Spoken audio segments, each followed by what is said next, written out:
My dear friends, you have a divine purpose. You have a reason that you are on this planet, something to provide and add value into the world. And Britnie and myself want to make sure and ensure that you fulfill that purpose. And the only way you truly do it is by not getting wiped out. We're going to talk about some very specific, tactical, and crucial applications that you can use to avoid being wiped out for good in this episode. Tune in, listen, love you.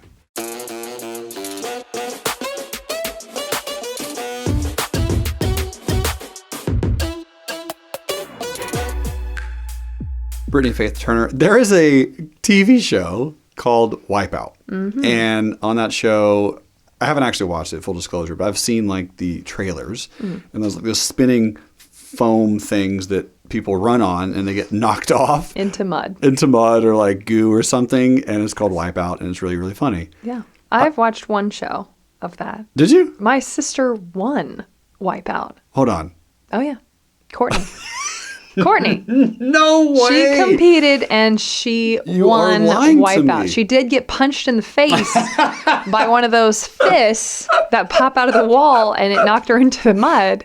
And at the time, she was a model actress in LA, this beautiful, stunning girl, punched in the face, knocked into mud. That is her country upbringing. And that is what carried her through to win incredible amounts of money. Winning the show Wipeout. That is so fun. I had no idea. But a lot of people don't win life's wipeouts. Most people don't. And we're going to talk about how to avoid it with some of the common pitfalls, but also in the event you get punched in the face and thrown into the mud and your blonde hair is soaked full of dark brown, gross mud, and your pants are full of it, everything happening. You're still trying to run. Oh, man.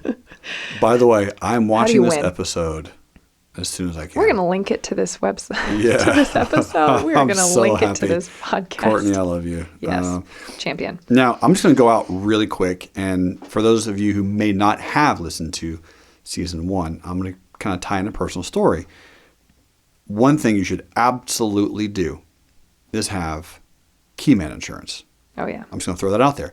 That's one that, as far as avoiding some wipeouts, probably a good one, especially if you and or your business partner, because you probably have a business partner somewhere, if that person is one of the key people in your business and in those operations, you should have insurance on that person. Because I have lost and also very close to have lost people that run crucial and operate massively integral parts of my businesses. And if something happened to them, I need a replacement. And I think that's an aspect of a piece of that answer, avoiding a wipeout. That's a big one for me. What about for you? Get things in writing. Get things in writing. Very big one in real estate specifically. But a lot of people do this in business. One of the most common pitfalls is hiring friends and family. We all do it when we're startups. It's one of the dumbest things we can do because we hire unqualified people and or we try to partner with a friend or somebody knows a contractor. So if you don't want to wipe out, get in writing. Why? The human brain is a little faulty. Mm-hmm. You can commit to doing something. I can commit to doing something. We move on. We walk out of here. We get an emergency text. Yep. We then go into our life, have food, ride the C-Bob, come back, and we may have forgotten what we just committed to. Right. And if I forget something or misremember what I'm supposed to do, what you're supposed to do, we're going to eventually have conflict. Right. Especially if there's money involved, especially if there's a loss involved, especially if there's lawsuits involved. So if you want to avoid the biggest wipeouts, in my experience, with everybody living, that's a huge one. It's so annoying. Well, no, I'm a person of my principle. I don't need it in writing. I spit my hand and we shook hands. Gentleman's agreement. We had a gentleman's agreement. Well, I'm not a gentleman. So it's time to get this in writing. And a great way to trick people into doing that is to say, hey, I want to follow up on what I commit to. I move on quickly. I don't want to forget.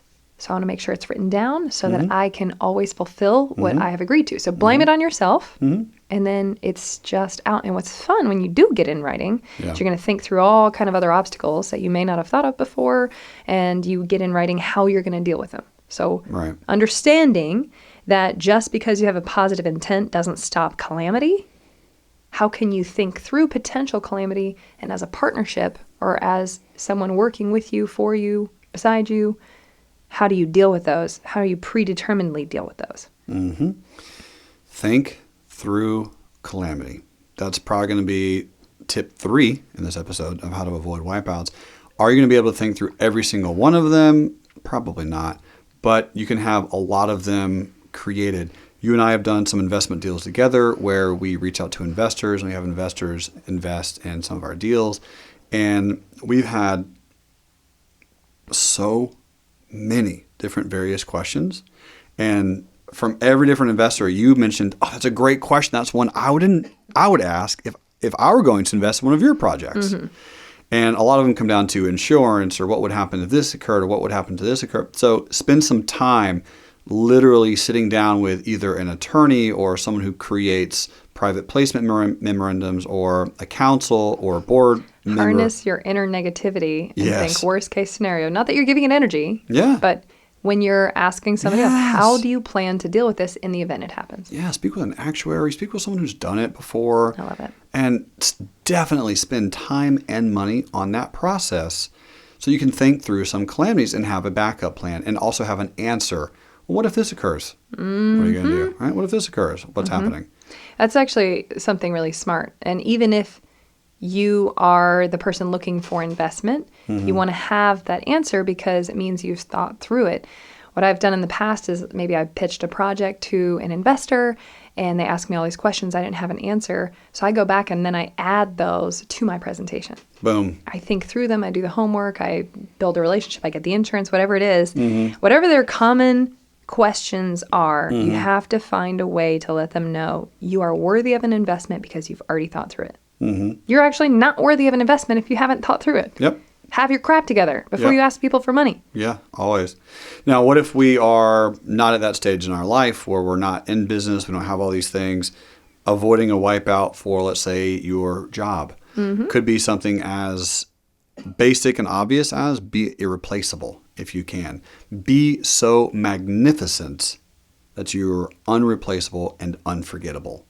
That'll be one of my takeaways or one of my suggestions is when you come into work, when you put yourself and your time and your body in that physical presence, make it so astounding and so inspiring and uplifting that people need you there. You are a key and crucial part. It doesn't matter what piece of that employment you offer.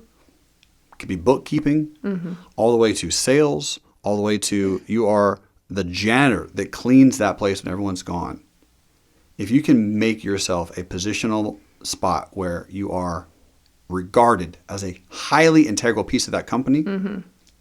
Now, hear what he said. He said integral.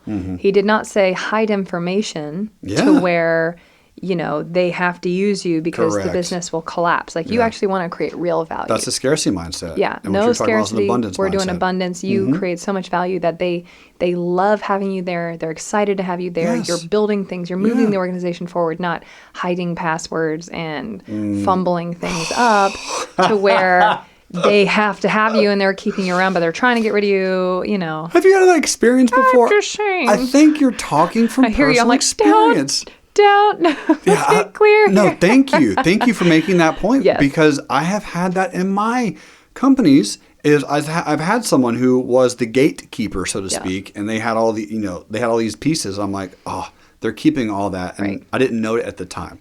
So now going forward, I'm aware of that. But I let my staff know you hide all that information. You're never going on vacation. I'm going to blow you up every minute you're gone because you're the only one that knows where anything is. That's not really creating value. Yeah.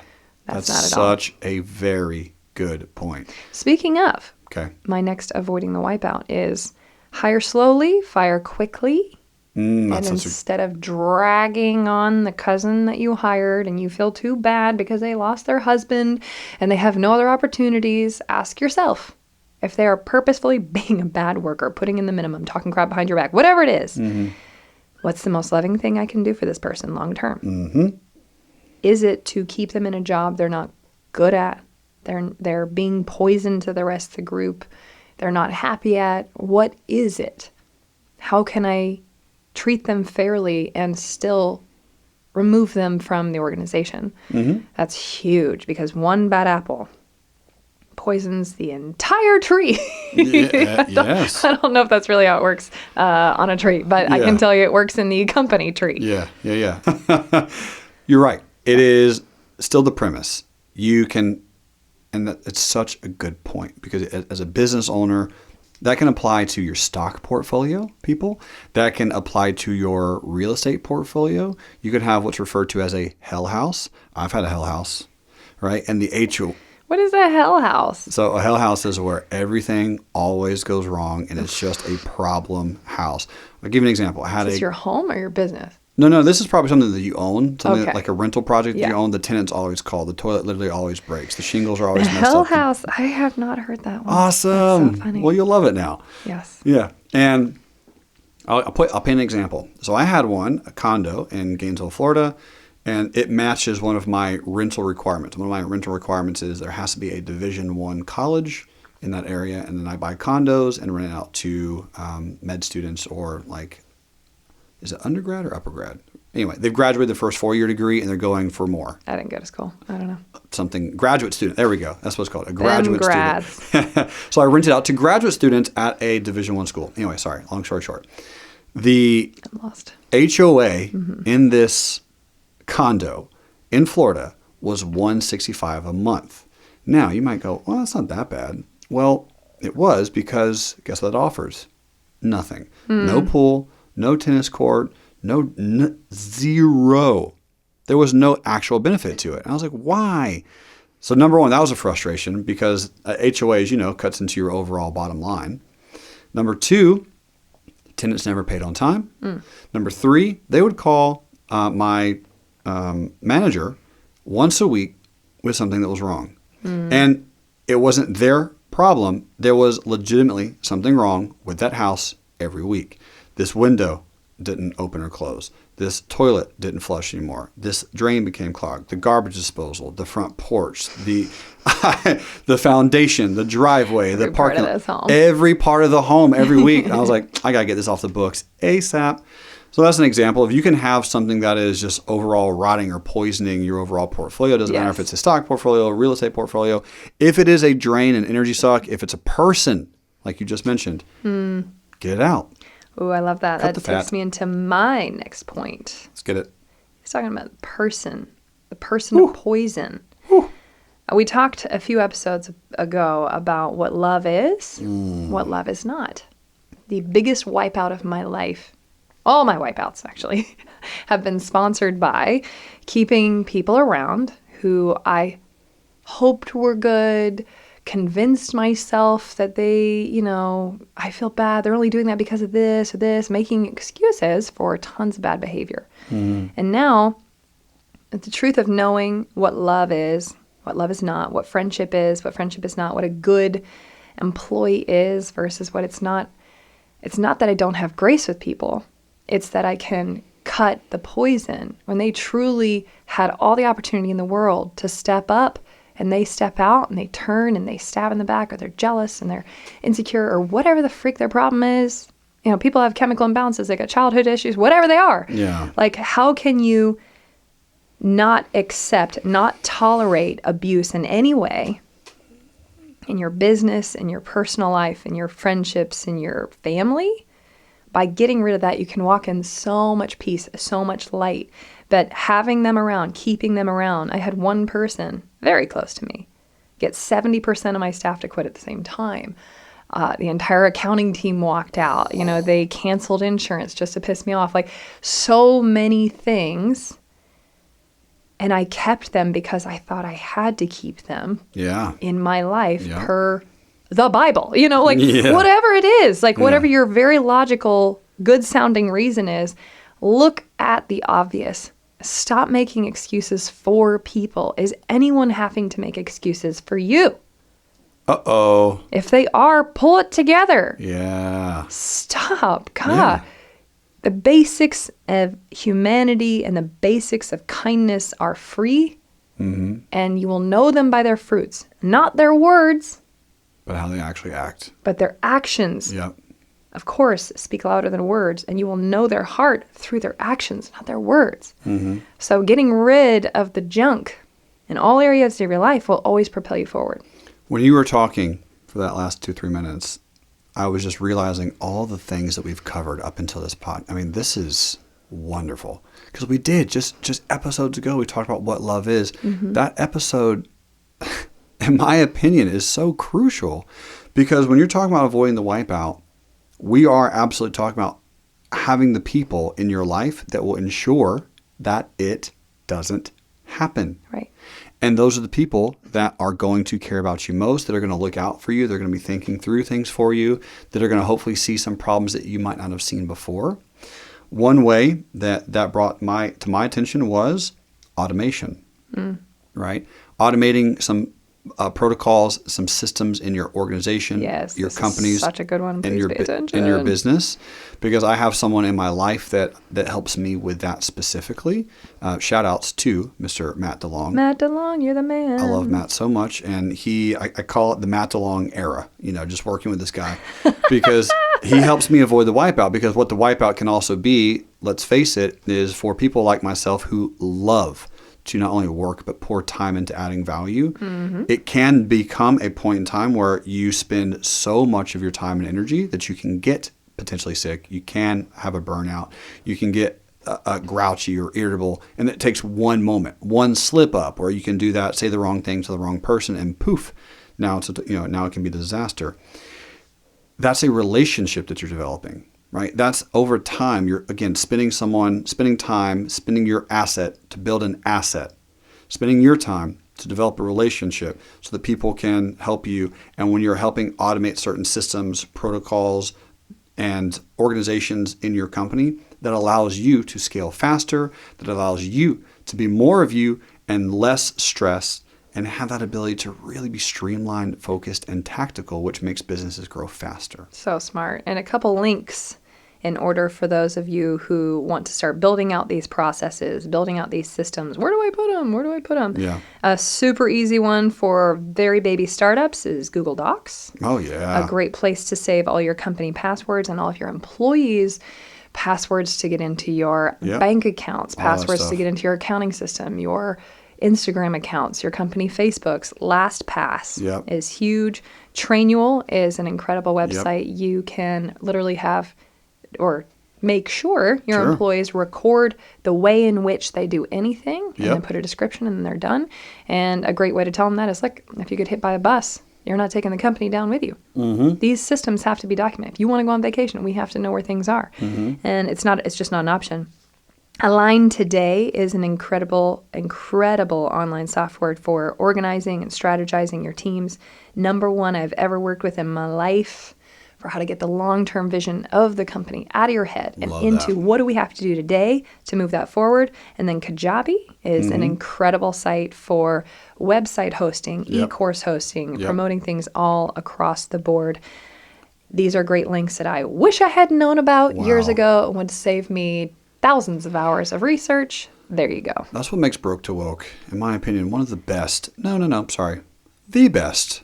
Make us number one, at least in Lithuania. On the entire internet, in the entire globe. We're summing it up for you. That's a tactical, practical application right now that people can use. That's who I am. Because as we do that, as we take that information, as we develop into the next stages, we have to develop those relationships that help us. Yep. And I want us to talk about how we can have awakened, woke relationships. Because in that journey, those are the people that are going to help us become woke, right? Those relationships, those people that are in our lives are going to help us go from broke to woke. We'll see you guys there.